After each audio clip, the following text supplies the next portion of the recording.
আজকে পর্বে করে দেখাবো গরুর মাংস দিয়ে শামী কাবাব। খুব সহজেই আপনারা এই কাবাবটা বানিয়ে নিতে পারবেন। আর সেই ঈদে, কোরবানির ঈদে আপনারা এটা বানিয়ে নিতে পারবেন। এছাড়া বাসায় মেহমানকে এভাবে খুব সহজে বানিয়ে খাওয়াতে পারবেন আর খুব সহজেই বানাতে পারবেন। দেখুন কতটা লোভনীয়,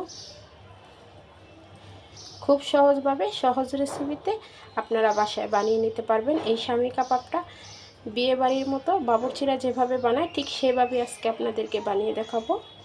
আশা করি আপনাদের কাছে ভালো লাগবে। মাংসের শামী কাবাবটা বানানোর জন্য প্রায় 500 গ্রামের থেকে একটু কম হবে আর কি গরুর মাংস নিয়েছি। হাড় চবড়ি ছাড়া ছোটো ছোটো টুকরো করে কেটে নিয়েছি। আর এখানে আমি নিয়েছি 1 কাপ ডাল, বুটের ডাল। এই ডালটাকে আমি প্রায় 1 থেকে 1.5 ঘন্টা ভিজিয়ে রেখেছিলাম। ডালটা অবশ্যই ভিজিয়ে রাখবেন, এতে করে খুব সুন্দর করে ফুটে যাবে।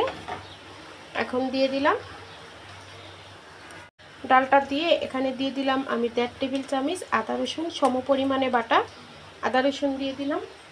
আর এখানে দিয়ে দিব শুকনো উপকরণ, 2টা তেজপাতা ছোট টুকরো করে কেটে নিয়েছি, 3টা শুকনো মরিচ, 1টা কালো এলাচ, 4টা হচ্ছে সাদা এলাচ, 3 টুকরা ছোট দারচিনি আর কালো গোলমরিচ। সব কিছু মশলাটা দিয়ে দিলাম। আর এখানে দিয়ে দিলাম 1 টেবিল চামচ ধনিয়ার গুঁড়া, 1 টেবিল চামচ শুকনো মরিচের গুঁড়া আর 1 টেবিল চামচ লবণ। দিয়ে দিলাম 4-5টা কাঁচামরিচ, 3টা বড় সাইজের পেঁয়াজ কুচি দিয়ে দিলাম। দিয়ে এখানে দিয়ে দিব আমি 1/2 কাপের মতো পানি।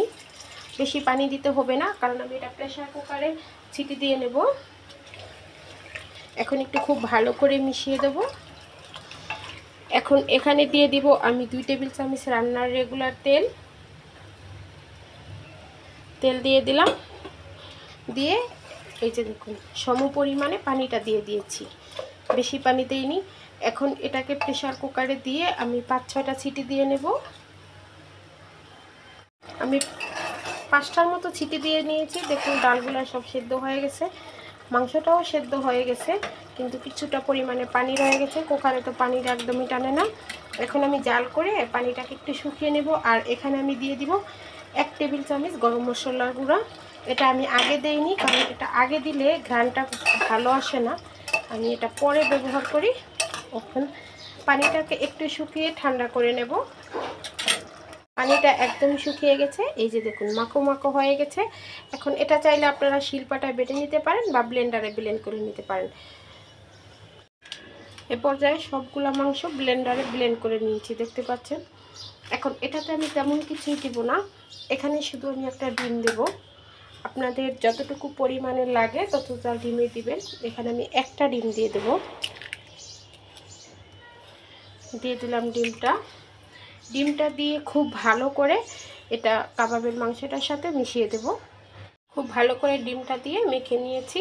এখন হাতের মধ্যে একটু তেল নিব, হাতের ভিতরে একটু তেল নিয়ে নিলাম, তেল নিয়ে 2 হাতে মেখে নিলাম। এখন এই কাবাবটাকে হাতের ভিতরে নিয়ে সুন্দর করে শেপ দেব।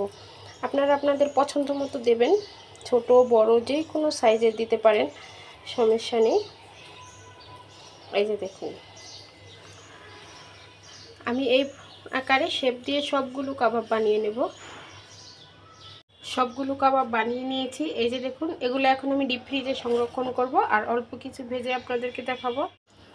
চুলায় তেল দিয়েছি, তেলটা হালকা গরম হয়ে গেছে। এখন আমি কাবাবগুলো দিয়ে দিব।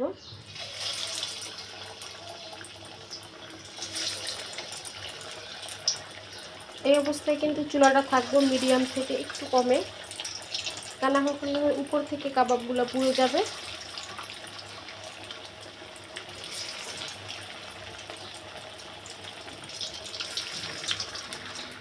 কাবাবগুলো কিন্তু 1 পিঠ ভাজা হয়ে গেছে, আমি একটু উল্টে দেব।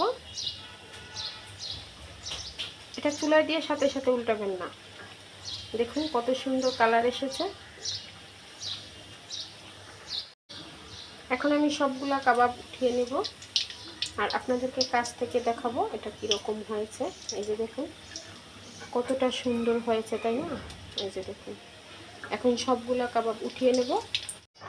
সবগুলা কাবাব ভেজে নিয়েছি, দেখতে পাচ্ছেন কতটা লোভনীয় হয়েছে। এভাবে করে আপনারা এই শামী কাবাবটা বাসায় বানিয়ে নিতে পারেন।